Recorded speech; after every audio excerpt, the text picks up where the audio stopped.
अस्सलाम वालेकुम नाज़रीन, आप देख रहे हैं नसीम ज़रा पाकिस्तान।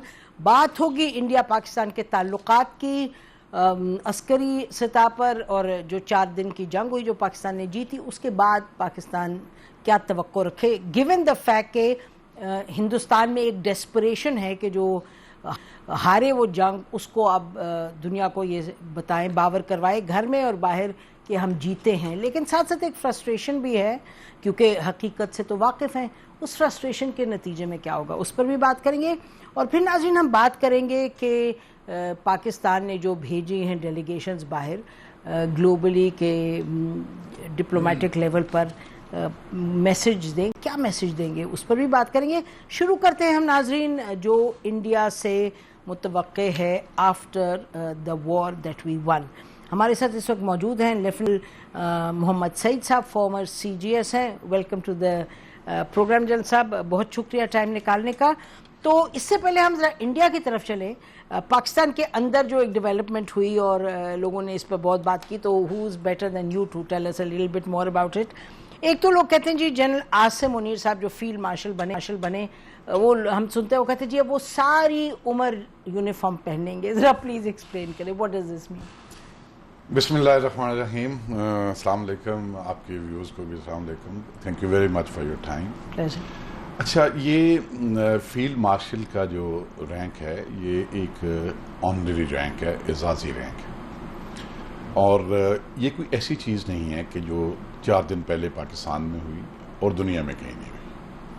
तो मैं एक चैनल पे पहले भी ये बात कर चुका हूँ कि आप थोड़ा सा रिसर्च करें तो व्यूअर्स को पता चलेगा कि दुनिया में शायद ही कोई ऐसा मुल्क हो जिसमें फील्ड मार्शल्स नहीं रहे, जिसमें ना हो। जी हाँ। अच्छा, वो आम तौर पे इंडिया में बात की जाती है मानिक शाह की कि he was the field marshal, there were others and the very first chief 1948-49 KM Kiriappa, he was also a field marshal. अच्छा, अफगानिस्तान में जिसमें आर्मीज़ की एवोल्यूशन बड़ी इनकन्सिस्टेंट रही है, तो 3 फील्ड मार्शल तो उनके भी हैं। नसरुल्लाह जो 1920s में थे, उसके बाद अब्दुल रशीद दोस्तम, फहीम, ये भी फील्ड मार्शल जी दोस्तम साहब। एंड आप यूरोपियन कंट्रीज़ की तरफ जाएंगे तो आपको लिस्ट मिलेगी जैसे कि ओवर 60 मिलेंगे किसी कंट्री में, ओवर 100 मिलेंगे किसी कंट्री में। ओवर 100? जी हाँ। फील्ड मार्शल या एज 100? Field marshal. अच्छा, फील्ड मार्शल। अच्छा। And you check about Russians, Germany, France, Great Britain, हर जगह फील्ड मार्शल। अमेरिका में नहीं है।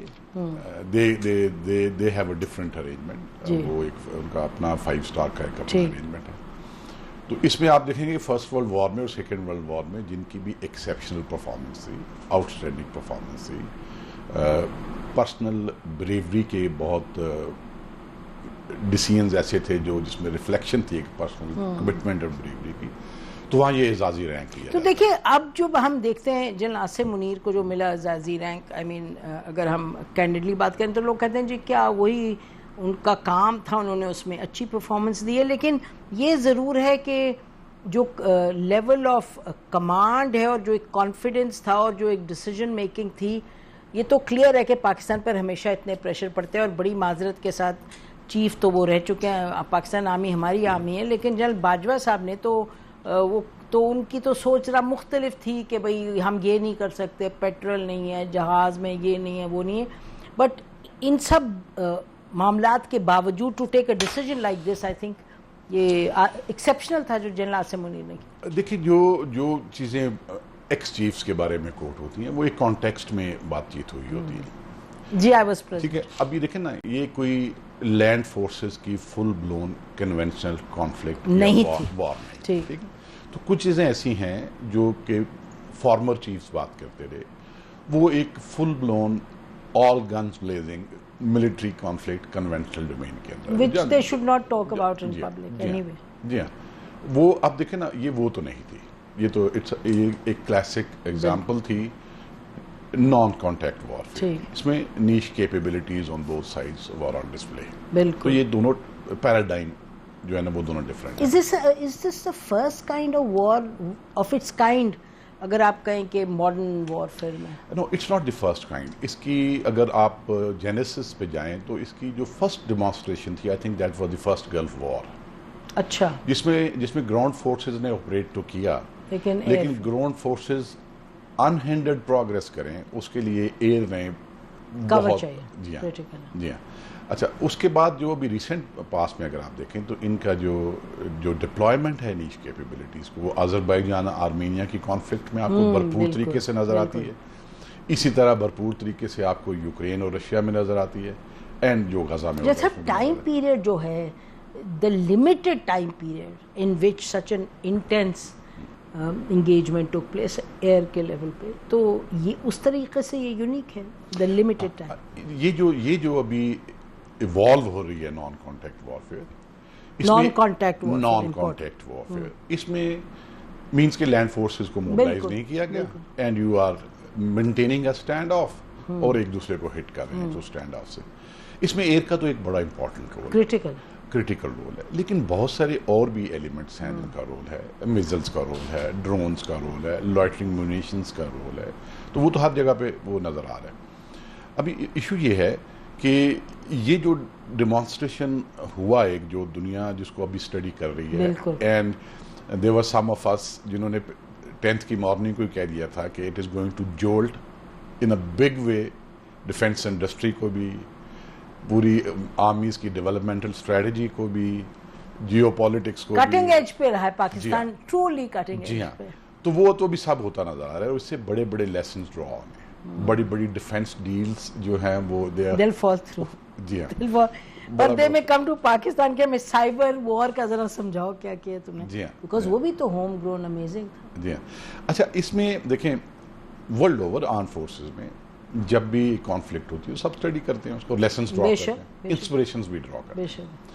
अच्छा, इसमें तो अभी काफ़ी इसमें एविडेंस सामने आ गई है कि जो भी मिलिट्री प्लानर्स थे इंडिया की साइड के ऊपर, उनके सर्विसेज चीफ, उनकी जो सिक्योरिटी इस्टेब्लिशमेंट है, ये हो नहीं सकता कि जब 9 टारगेट्स 6-7 की रात को उन्होंने सेलेक्ट किए तो उनके जो फौजी कमांडर्स थे उन्होंने अपनी लीडरशिप को ना कहा हो कि इसमें कोलेटरल डैमेज होगा, इसमें सिविलियंस की मौत होंगी। ये नहीं हो सकता, ये यूनिवर्सल चीज है कि एक मिलिट्री कमांडर को जो टास्क दे तो वो जरूर बताते हैं कि ये हम करेंगे तो इसमें ये डाउन साइड।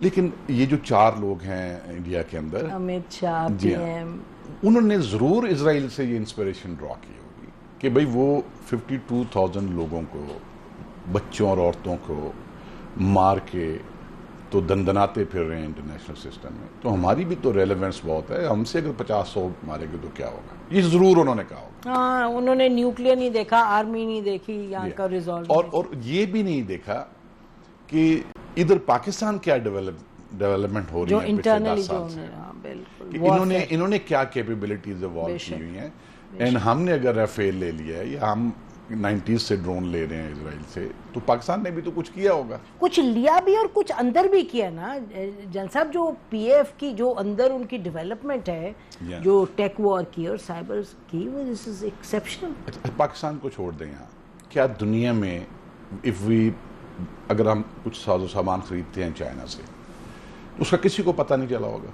चाइना में डिफेंस इंडस्ट्री क्या सारी प्राइवेट सेक्टर में नहीं है? क्या मीडिया को जो इंटरेस्ट रखते हैं, स्ट्रेटेजिक कम्युनिटी को ये पता नहीं चलेगा कि पाकिस्तान नारिंको से इस फाइनेंशियल ईयर में ये चीज ले रहा है, इस फाइनेंशियल ईयर में ये चीज ले रहा है, discuss it all the time. Okay, तो आप पिछले 4-5 साल का डिफेंस बजट उठा के देख लेना, और उसमें ये देखें कि गवर्नमेंट ने अपनी जो हमारी इकोनॉमिक कंडीशन है उसकी वजह से बड़ी मुश्किल से इन्फ्लेशन पास ऑन की है। It's a declining budget, it's not a increasing budget, inflation pass on की है। और उसमें दुनिया से हमने क्या खरीदा है, वो मिनिस्ट्री ऑफ डिफेंस में चले जाएं उधर भी सबको पता है, मिनिस्ट्री ऑफ फाइनेंस में चले जाएं उधर भी सबको पता है, चाइना से पता करना चाहें उनकी डिफेंस इंडस्ट्री से वहां भी सबको पता है, स्पेशलाइज्ड मैगजीन्स निकालती हैं सब कुछ। तो अभी ऐसा करना चाहिए, जो इसको क्रिटिकली स्टडी कर रहे हैं वो लिस्ट डाउन कर लें कि क्या क्या कैपेबिलिटी इधर से यूज हुई, और उनमें से कितने 10 साल पिछले में ये फ्लान डिफेंस डील थी जिसके तहत खरीदी गई चाइना से। जब इसकी एविडेंस नहीं मिलेगी तो फिर बिलीव करें कि यहाँ बनी है। अच्छा, लेकिन जो दिलचस्प बात है, वो कल मैं देख रही थी, वो इंडियन टीवी पे कह रहे थे कि because Pakistan has defeated the, तेजी के साथ उनकी कहती है, because Pakistan has been defeated in the war, China is rushing F-35 to Pakistan. अभी रियलिटी कहाँ और यानी कि अपनी फिक्शन क्या। लेकिन थोड़ा सा हम अगर वापस जाएं उस सवाल पे, आपने कहा कि ये एजाजी है जो प्रमोशन है। अच्छा, तो ये जो कहा जाता है फॉर लाइफ, थोड़ा सा ये एक्सप्लेन करें कि वो यूनिफॉर्म पहनेंगे फॉर लाइफ। अच्छा, ये समझ में अच्छा नहीं। ये बात ये है कि पाकिस्तान आर्मी चीफ को इंडिया के 9 अहदाफ हिट करने के बाद ये डिसाइड करना कि हम 26 टारगेट हिट करेंगे। लेकिन हम जो क्विड प्रो को प्लस की बात करते थे, उसका क्या मतलब था? बालाकोट के रेफरेंस ही आप देख लें कि उन्होंने अगर 6 मिसाइल मारे तो 7 इधर से चले गए, एक जहाज गया दूसरे से पैकेज चला गया, तो 26 वर्सेस 9। अब जो आदमी ये डिसीजन कर रहा है ना, उसकी स्टील की नर्व्स होनी चाहिए, because it is a huge decision. अभी ही has proven to be a fearless military commander and बहुत बोल्ड और बहुत करेजियसली डिसीजन था। नो क्वेश्चन, एक्सेप्शनल डिसीजन था। तो इस एक्सेप्शनल डिसीजन में इट्स मेरे अपने ख्याल में इसी सिर्फ गवर्नमेंट का डिसीजन नहीं है, क्या पूरे पाकिस्तान में लोगों ने इसको अप्रिशिएट नहीं किया? तो उस एप्रिसिएशन की एक मजहर है ये जो गवर्नमेंट ने अवार्ड दिया। अच्छा, दुनिया में जितने भी फील्ड मार्शल रहे हैं, चलो दूर नहीं जाते, क्या मानिक शाह हर वक्त यूनिफॉर्म में फिरते थे?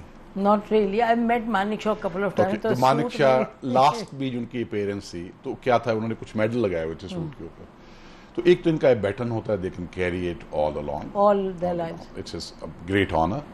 और दूसरा ये है कि जिस तरह मैं अगर एक रिटायर्ड हूँ तो मैं भी बहुत सारे ओकेजन हैं जहाँ पे अपने मेडल्स मैं अपने सीरीज पे भी डिस्प्ले कर सकता हूँ। अब कुछ लोग जो पाकिस्तान में ये बात कर रहे हैं कि इसका मतलब यह है कि ये फॉर लाइफ लॉन्ग सर्विस के लिए ही has been authorised active military service, तो ऐसा तो नहीं है। फिजिकली भी तो नहीं possible, you can't be 90 and B.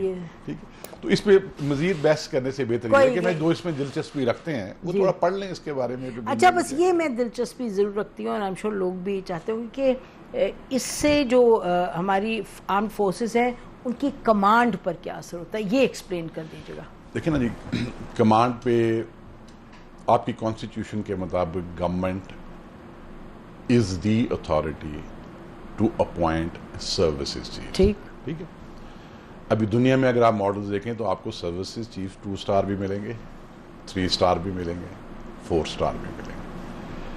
Army chief Pakistan की जो अपॉइंटमेंट है, it is superior to any number of stars.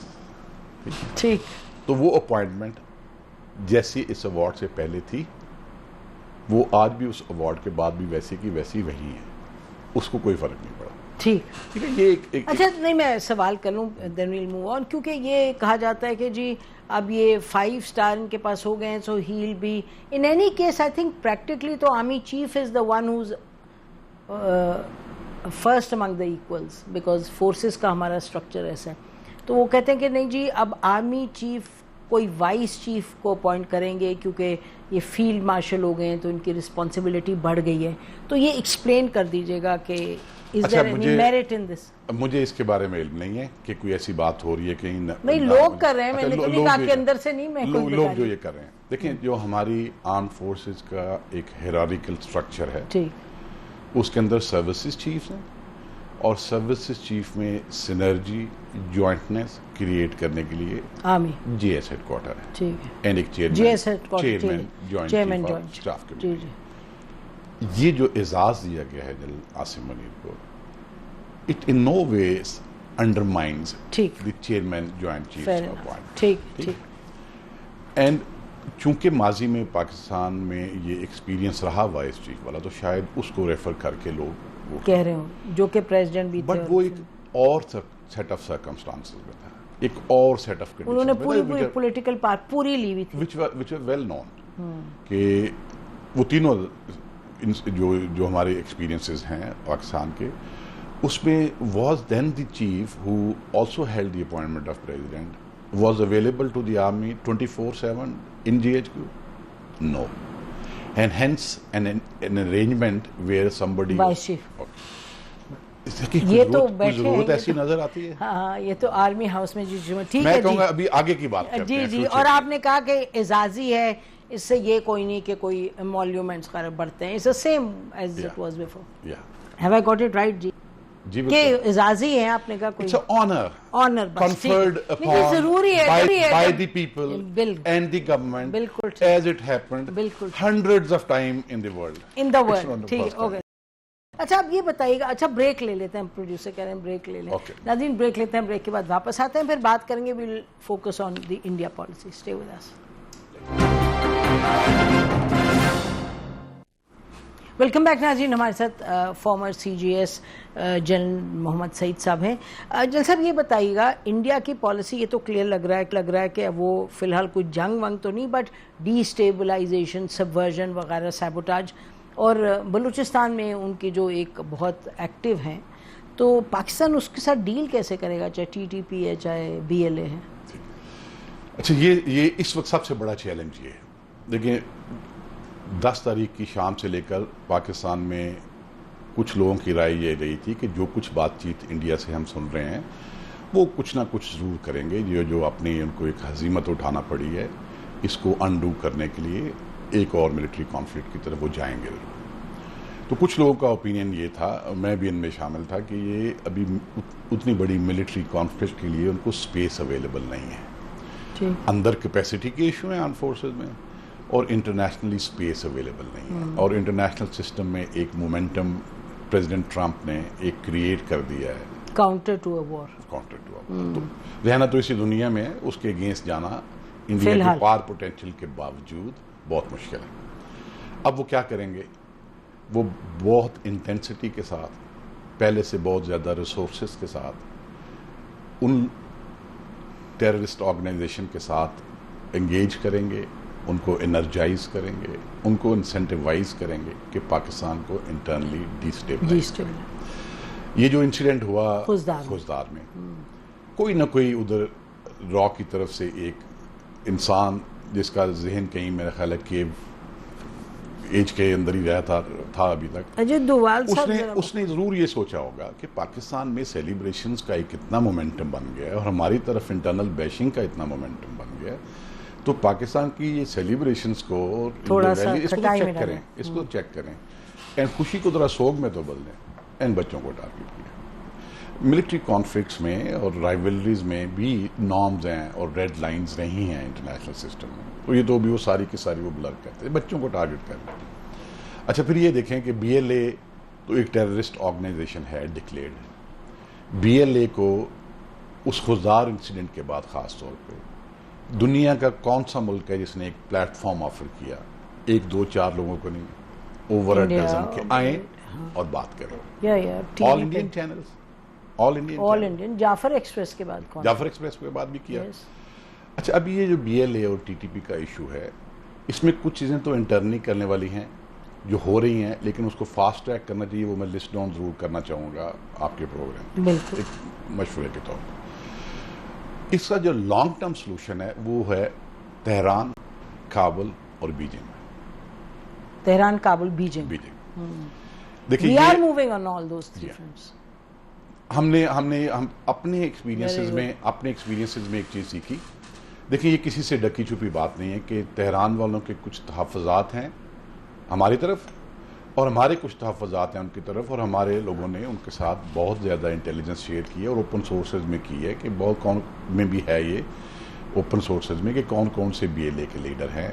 ये जो मुबारक हुसैन पटेल था, कुलभूषण यादव, ये भी तो एक बिजनेस खोल के बैठा हुआ था ना ईरान के अंदर। बिल्कुल। तो इस तरह की बहुत सारी एविडेंस शेयर की गई। अब क्या है कि तेहरान क्या हमारे साथ उस तरह कोऑपरेट करेगा कि हम इसको रेन इन कर लें?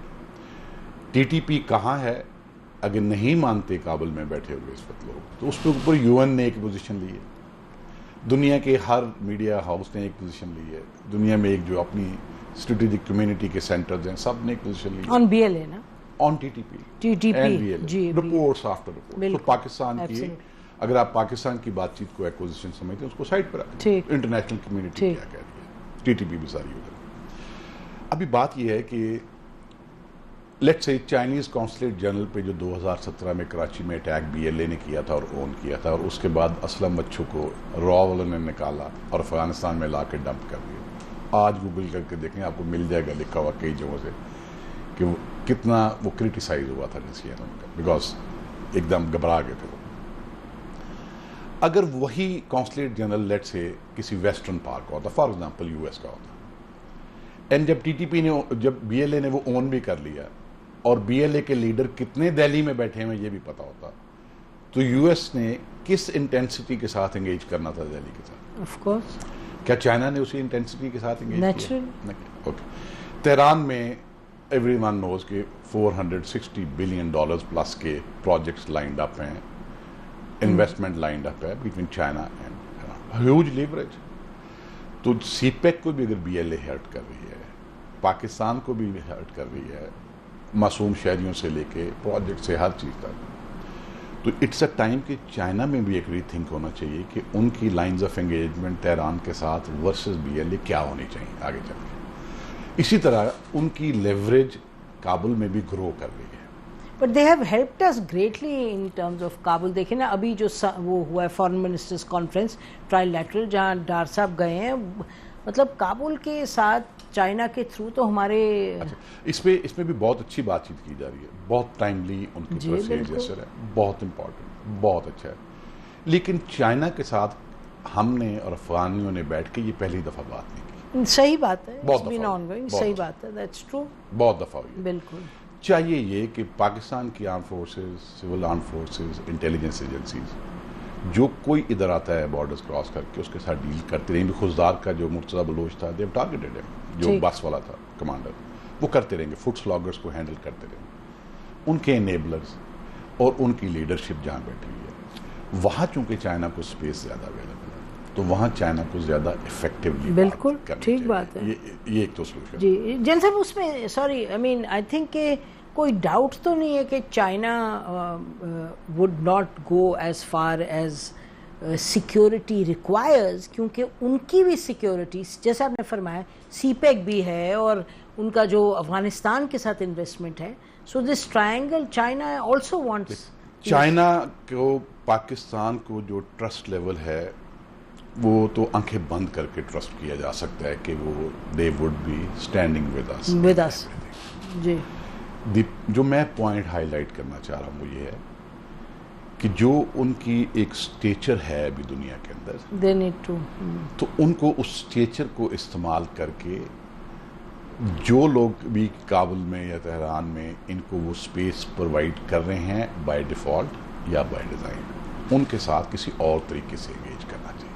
ठीक, ज्यादा इंटेंसिटी के साथ करना चाहिए, रिपीटेडली करना चाहिए, बिकॉज चाइना का एक बहुत बड़ा उनका इन्फ्लुएंस है, उसमें करनी चाहिए, नियर रिकग्निशन ऑफ। इससे भी ज्यादा क्रिटिकल चीजें हैं जो इंटरनली हमें करनी है। मिसाल के तौर पर इंटरनली हमें क्या करना चाहिए, मुझे ये पता है कि पिछले 10-15 साल से जो इनेबलर्स हैं सीटी डोमेन के अंदर, उसमें काफी काम किया है, लेकिन इतनी स्पेस है खास तौर पर प्रोविंशियल गवर्नमेंट्स के लिए उनमें काम करने की। छोटी छोटी चीजें मैं हाईलाइट करता हूँ। मिसाल के तौर पर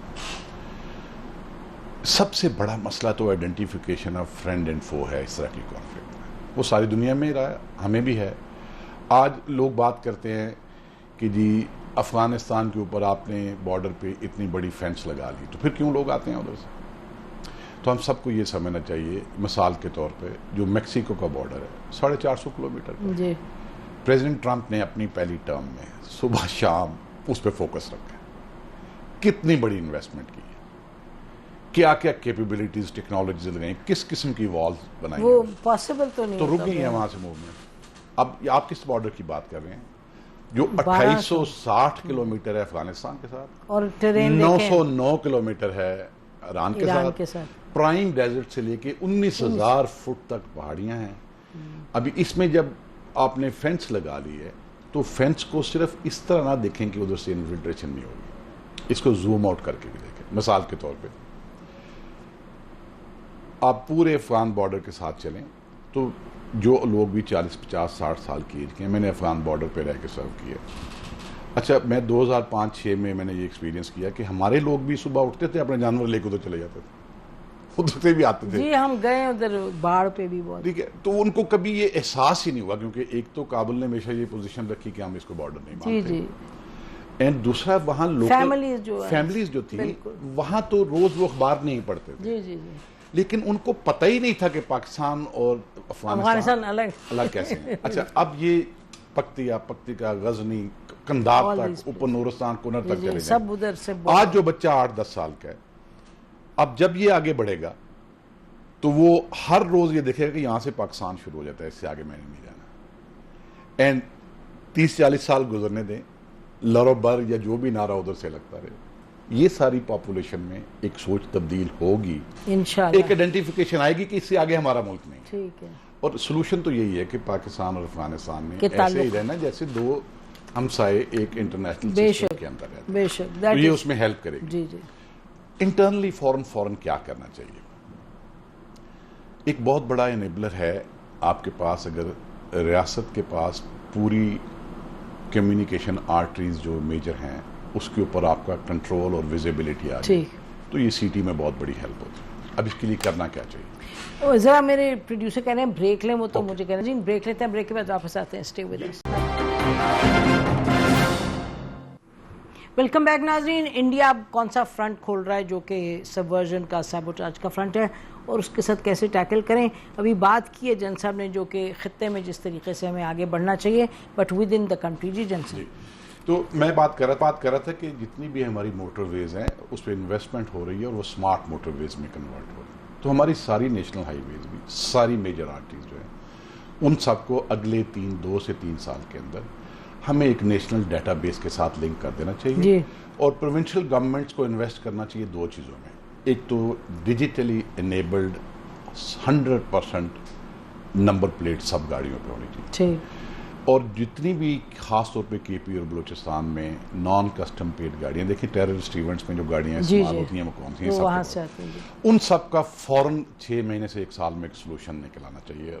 आइंदा की पॉलिसी चेंज होनी चाहिए कि अगर नॉन कस्टम पेड गाड़ी स्मगल हो रही है तो उसको पुराने तरीके से हैंडल करना है। दूसरी चीज़ जो करनी चाहिए, देखें मैं कराची में, मुझे एक्सपीरियंस हुआ रेंजर्स में काम करने का, तो वहाँ कराची ऑपरेशन में 2018 तक हमने इतने ऑटोमेटिक्स और राइफल्स और पिस्टल्स रिकवर किए थे जितने पाकिस्तान आर्मी के एक कोर के पास नहीं होते, और उसमें से 69% दरामेड थे। हम बहुत हाईली वेपनाइज्ड सोसाइटी हो चुकी है। But we did do this. तो एक हमें प्रोविंशियल गवर्नमेंट्स और फेडरल गवर्नमेंट को मिलकर deweaponisation, incentivise deweaponisation campaign करनी चाहिए, और 3-4 साल के अंदर हमें इसका भी अरेंजमेंट करना चाहिए। And we got to make sure कि दरा से आज भी आप इधर एक वेपन चाहते हैं तो आप आज जाएं तो आपको बताएंगे जी आज रेट ये है, अगर इस्लामाबाद में डिलीवरी चाहिए तो ये है। तो केपी वाले कहेंगे कि आप क्या गुफ्तगू, इस सबको इसके ऊपर बात करनी चाहिए और इसको खत्म करना चाहिए। और प्रोविंशियल गवर्नमेंट्स को अगले 2-3 साल में बहुत रिसोर्सेज इन्वेस्ट करके सारे मेजर सिटीज़ और टाउन्स को स्मार्ट सिटीज़ की तरफ ले जाना चाहिए। और इसके साथ साथ इमीडिएटली आज से शुरू करके हमारे अवामी नुमाइंदे जितने हैं, senators, MPA, MNA, district governments, provincial governments, उनको बॉर्डर रीजन्स में लोगों के साथ एंगेज करना चाहिए। मैंने बॉर्डर रीजन्स में रह के देखा है कि जब फौज के अलावा ये आते हैं लोगों से बात करते हैं, मोटिवेट करते हैं और उनको कहते हैं कि पार्टिसिपेट करो, ये सिर्फ आर्म फोर्सेज नहीं कर सकते। बेशक अगर वहाँ के लोग अगर बॉर्डर क्रॉस करके कोई खुशदार आया है तो वो 10 जगह पे रुकता है, तो उन जगहों पे अगर लोग कन्विंस्ड हैं कि नहीं हमें स्टेट के साथ खड़ा होकर अपनी एजेंसीज को, सिविल आर्म फोर्सेस को, लेवीज को, पुलिस को इन्फॉर्म करना है, अगर 2 से 3 साल में, ये भी लंबी चलनी है थोड़ी, 2 से 3 साल में हम ये वाली स्पेस क्रिएट कर लें बॉर्डर रीजन्स के अंदर, तो ये तो गेम चेंजर हो जाएगी। गेम चेंजर हो जाएगा। और आपने बड़ी ज़बरदस्त ये बात की जो इंटरनली की है, इस पर हम यही कहेंगे कि पाकिस्तान के अंदर की फॉल्ट लाइंस को भी सॉर्ट आउट करने की बड़ी ज़रूरत है। अंदर मोहब्बतें बढ़ेंगी तो फिर ये मामलात भी बेहतरी की तरफ जाएंगे। और जैसे हमारे साथ जनरल नासिर जंजवा साहब थे 2 रोज़ पहले, तो उन्होंने कहा कि we have to win peace in Balochistan में मोहब्बतों की जंग जीते, जो सिक्योरिटी है लेजिटिमेट उसको भी एड्रेस करें। और हम तो ये भी कहेंगे जैन साहब कि जो पॉलिटिकल चीज़ें हैं वहाँ let the game be played with in rules, और वहाँ भी जंग जो है उधर भी ख़त्म होनी चाहिए। I am sure you will agree. मैं किसी सियासी बात पे नहीं, मैंने बात की, आपने तो बड़े स्पेसिफिक स्टेप्स की बात की, मैंने कहा हर स्टेप का कॉन्टेक्स्ट होता है, स्याको सबाक होता है, तो इंशाल्लाह वो भी स्याको सबाक बेहतरी की तरफ जाए। अपॉर्चुनिटी बहुत बड़ी है, बहुत बड़ी। Let's see how we capitalise. Absolutely बहुत बड़ी। बहुत बहुत शुक्रिया, प्लेजर टू हैव यू। नाज़रीन, इसी पर आज का प्रोग्राम खत्म करते हैं। खुदा हाफिज़। पाकिस्तान जिंदाबाद।